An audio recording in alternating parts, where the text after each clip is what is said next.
science world.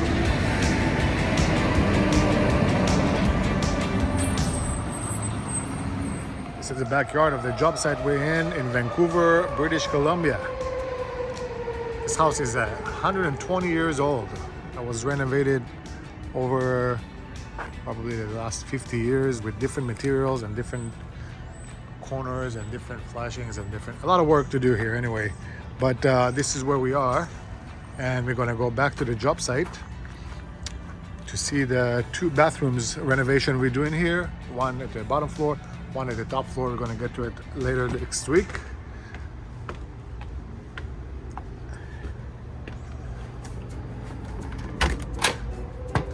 Hello, nobody's home. I hope not, it's too messy. So there it is, that's the bathroom. There's another bathroom right upstairs here. We're gonna get to it next week. You guys are gonna be able to see everything that we do on this bathroom. Will be pretty much the same on the other bathroom with a couple little changes, but it's pretty much the same thing. So I'm gonna kind of run you through what's going on here until the next stage. What we did so far is we did the framing. The framing for the bathroom was really bad before, and it was crooked and nailed in the wrong places and away from the shower pen with big gaps in there. It was really disastrous. So I had to take it all down and rebuild this frame. So now everything is square and level. We have backing for every drywall corner, so we can screw the drywall and make sure it's secured. We have bracings here that I put. Those bracings are basically what they do. They hold the stud moving left and right, and also serve another purpose, is to put those pipes. Right now they're jiggling, running around, but once we put this brace, we can nail it into here and into this one. This way the brace will support that water. So when people use the water line, it's not going to move around, make noises, and then you're going to think you have ghosts in your house. So that's what we did for framing. Now when we have that done, we're going to do the shower pen. We're going to secure it into the studs all around, make sure it's nice and secured. The next thing after that will be the floors. This is the original subfloor, or maybe the last renovation, maybe 30 years ago, or who knows how long. That is only 3/8 of an inch. So what we're going to do here, we're going to clean it up, and then we're going to loose this flange, or the toilet flange, and patch all those holes. We have a bunch of holes in every place in this plywood. Holes over there, holes over here, gaps between the walls. We're going to basically make sure it's sealed on the first level of the plywood. Once it's all sealed, we're going to put a second layer of 5/8 plywood. That layer will serve as the subfloor for the new floors that are coming in, which will be vinyl, and we're going to talk about it later. But for now, that's our next task. Before we finish that, we're going to clean up, get into cutting this floor and patch it up, and then I'm going to see you guys right after this. As you can see here, I cut it just to the exact size I needed, and then all those holes made for each one of those items that wouldn't go here. Toilet flange, vent, and a pipe.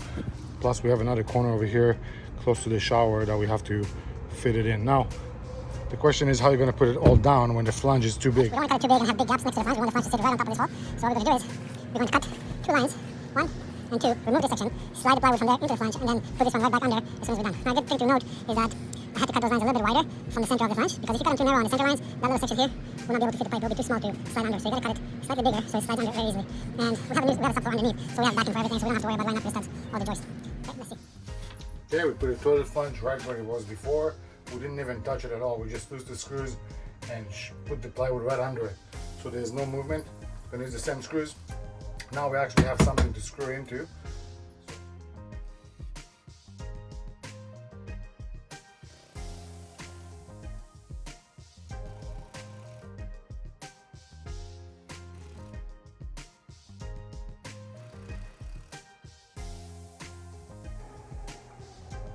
Time for installation. We're just going to show what we did so far. We finished the framing for the shower. We make sure everything is square, so it's ready for drywall. We make sure the shower pan is square. We put new subfloor, floor in 3/4 and then 5/8 some areas because we had some high spots, but it looks really good, flat, leveled. So this is all done. The next step we did is we did some of foam in some corners that were really gappy, so I had to close them up by the window. And of course we're going to vapor barrier later on with some drywall, and it's going to look really nice in here. So that's airtight, so we're not going to have any moisture or mold issues in the future. That's what we did for that, and now we are ready for insulation. We're going to start insulating the walls. Let's get it.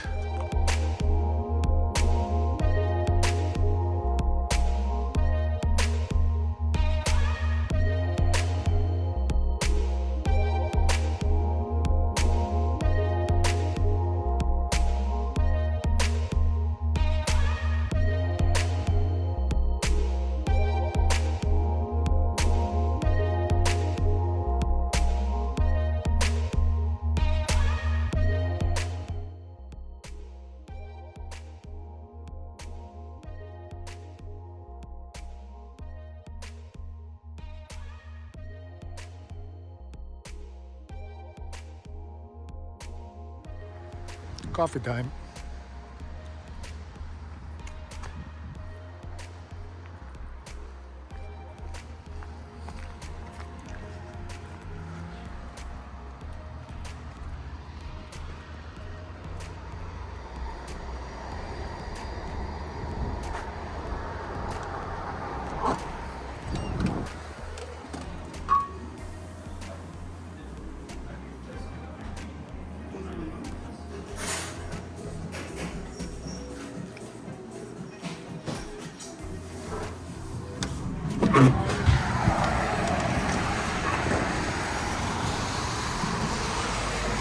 Got our coffee.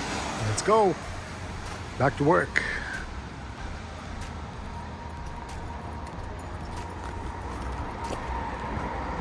One second, the train coming.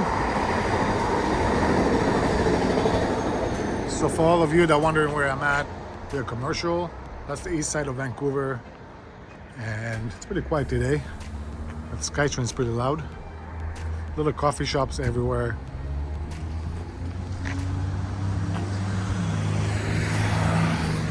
And time to go back to work.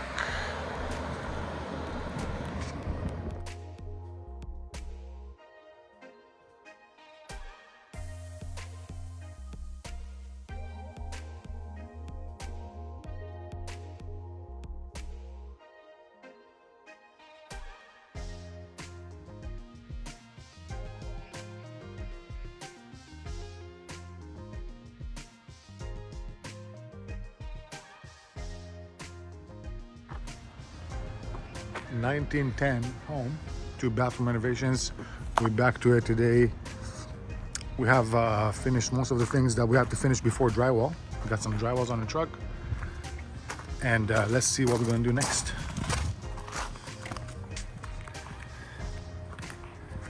We'll go to the front door. Gotta get the key from the lock, and we start delivering drywall. And I'll walk you guys through everything that we have to do.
Right.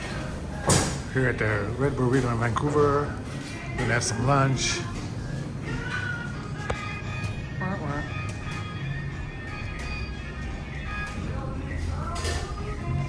Hungry? Huh? All right.